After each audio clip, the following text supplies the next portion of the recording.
नर्मदे हर नर्मदे हर प्रणाम गुरुदेव। गुरुदेव, कोटि कोटि नमन। माफ कर दो। निष्काम सेवा कैसे करें?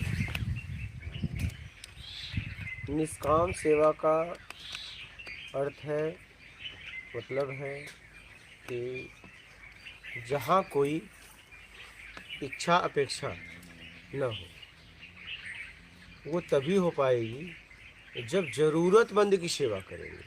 कब होगी? अगर ज़रूरतमंद नहीं है, आप वहाँ कितना भी निष्काम सेवा करें, हो ही नहीं पाएगी। ये आप ध्यान रखिए। जैसे ढलान नहीं है, ऊंचाई है, तो कितना भी पानी का बहाव दो, वो दे तो दोगे लेकिन आएगा ऐसे, दे दोगे लेकिन आएगा ऐसे, लेकिन ढलान होगा तो चला जाएगा। निष्काम सेवा भी वही होती है जहाँ ज़रूरत हो। ज़रूरतमंद की सेवा करोगे तो निष्काम सेवा हो, और जहाँ ज़रूरत ही नहीं है वहाँ सेवा करोगे तो आपका हम भाव और बढ़ेगा। इसलिए ज़रूरतमंद की सेवा करो, यही मैं आप लोगों से कहता हूँ। ज़रूरतमंद की सेवा करो, ईमानदारी और सत्कर्म। सत्कर्म कब होगा? जब ज़रूरतमंद की सेवा करोगे।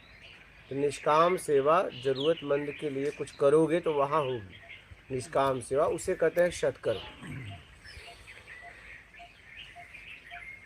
बात समझ में आ गई?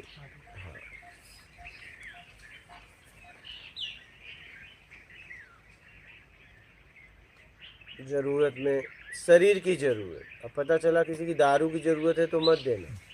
हाँ, आके बोले मुझे ज़रूरत, ये भी ज़रूरत है, ये ज़रूरत नहीं है, ये पतन है। हाँ, मतलब ज़रूरत में क्या है? भोजन, ठीक है, वस्त्र, दवा, फिर इसके बाद मकान, बस यही है, यही ज़रूरत है।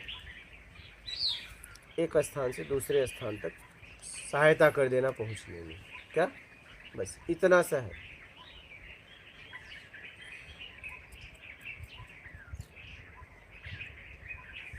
ठीक है, यही निष्काम सेवा है। और ईमानदारी और इससे सत्कर्म अपना लो तो मैं आपको बोलता हूँ कि आप देश सेवा भी कर दिए और आप मुक्ति से मोक्ष तक भी पहुँच गए। कोई आपको साधना ये सब करने की आवश्यकता नहीं है, कुछ नहीं करने की जरूरत। अगर आपने इतना अपना लिया, ये नहीं अपनाए हो इसीलिए बहुत कुछ करना पड़ रहा है। दुकानदार को भी कौन पसंद है? कैश वाला। ऐसे ही उस परमात्मा को कौन पसंद है? जो योग्य हो। हाँ? अयोग्य थोड़ी ना। अयोग्य कौन है? योग्य कौन है? ईमानदार सत्कर्मी है तो संपन्न व्यक्ति है, वो योग्य है। और बेईमान दुष्कर्मी व्यक्ति है तो अयोग्य है।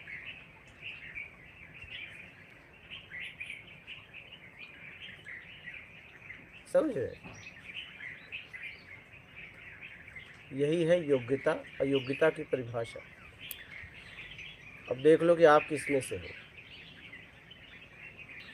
अब आप लोग देख लो कि आप किस में से हो, योग्य में हो कि अयोग्य में हो।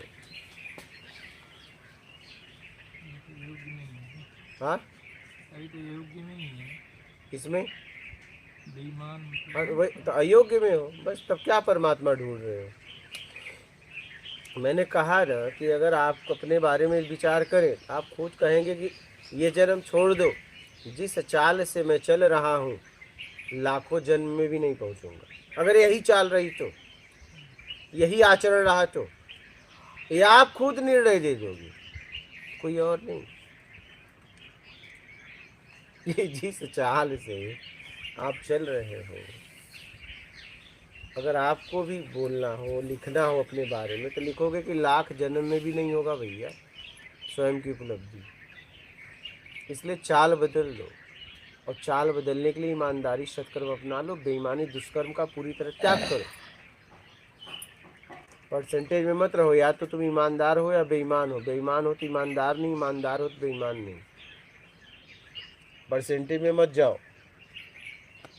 क्या? परसेंटेज में मत जाओ। कम या ज़्यादा नहीं हो सकता, एक ही होगा। दो में से एक ही होगा। या तो बेईमान या तो ईमानदार। ईमानदार हो तो बेईमान नहीं, बेईमान हो तो ईमानदार नहीं, बस दोनों नहीं हो सकते। देश सेवा करना चाहते हो तो बस आप जहाँ हो ईमानदारी से कर अपना लो, सब करो, देश सेवा होने लगेगी आपके द्वारा। इतनी से इतना काम कर लो, तुम पृथ्वी पर जहाँ भी रहो, मतलब आप देश सेवा कर रहे हो, देश सेवक हो, मुक्ति भी मिल जाएगी, मोक्ष भी मिल जाएगा, देश सेवा भी हो जाएगा। बस आप ईमानदारी सत्कर्म अपना लो। ये ऐसी तपस्या है जिससे देश सेवा भी होती है। क्या इसमें सबकी सेवा होती है, देश सेवा होती है, आपकी सेवा होती है, आपके परिवार की सेवा होती है, मुक्ति से मोक्ष तक पहुंच जाओगे, मतलब सब सेवा ही सेवा, समझ रहे हैं।